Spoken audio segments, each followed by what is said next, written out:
Hey guys, we're senior mechanical engineering students at Clemson University, and we were tasked with making your lunar rover. Hopefully you'll find this video educational and it'll help you in your curriculum. My name is Amal Kumthekar.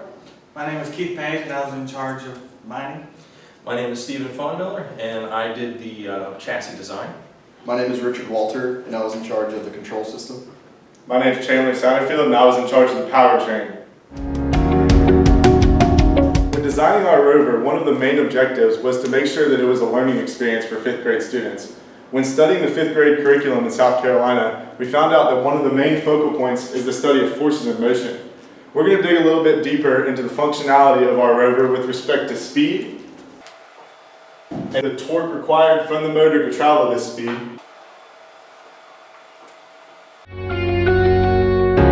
The first section of our rover we're going to cover is speed, which is related to the motion portion of your curriculum.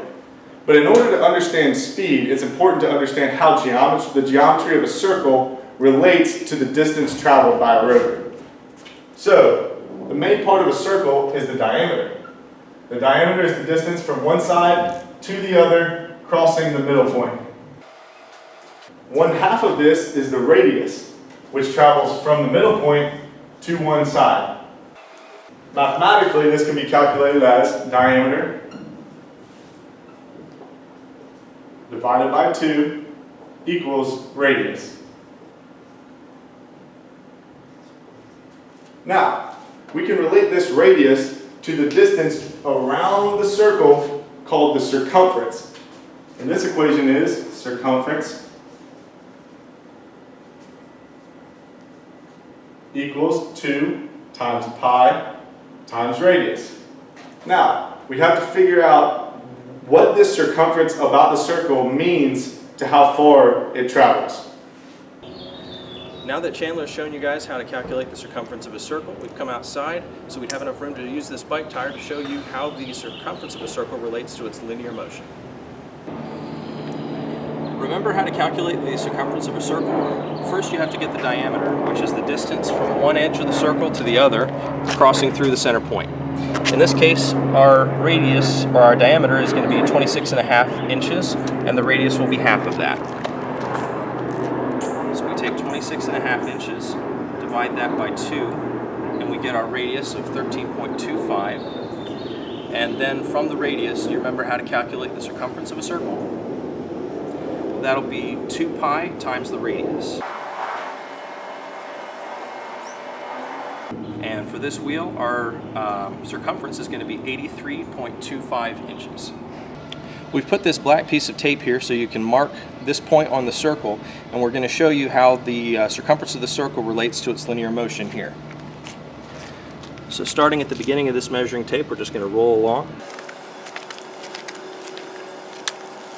And here you can see that we came to 83.5 inches, which is almost exactly what we calculated. Now that we've related the circumference of a circle to the distance it travels, we're going to take a look at what our rover wheel actually looks like. Our rover wheel is a circle with square-shaped spokes all the way around it to create extra traction. For our purposes, we're going to assume the ground comes all the way up to the circle, so we don't have to take into account the square spokes as it relates to speed. So, if you look at the picture inserted into the video, you're going to see that the diameter of this part of the circle, which is the distance all the way across, is 1.5 inches. In order to get this to radius, remember, we need to figure out what the diameter, or the radius is. So, we need to figure out what this distance is. If you remember, diameter divided by 2 equals our radius.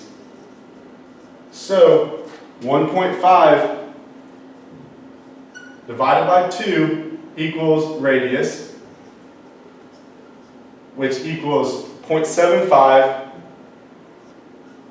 and in fraction form, 3/4. Now we can relate our circumference equation, which is C equals 2 pi r, to our radius, to figure out what the circumference of the circle is. So, circumference of the circle equals 2 times pi times our radius of 3/4. If you cancel these, we can see that C equals 3 pi over 2, which is approximately 4.71 inches. Now that we know the circumference of our wheel is 4.71 inches, we can think back to the bike tire example, that every time the tire rotates, it travels one circumference. So the linear distance of travel for this wheel, distance, is 4.71 inches per rotation. Now, we mounted a motor to turn this wheel right in the center of the wheel, and that motor is rated for 200 RPMs. Motor equals 200 RPMs. RPM stands for rotations per minute. So this motor is essentially spinning at a rate that it is going 200 rotations per minute and making the wheel go that fast as well.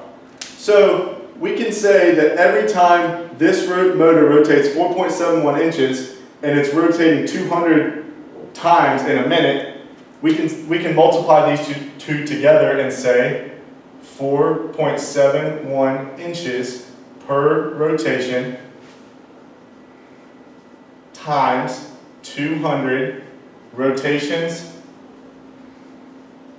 per minute will get you your linear velocity, which is about 942 inches per minute. Now, engineers don't really use inches per minute. We do, however, use feet per second. So in feet per second, this is about 1.3.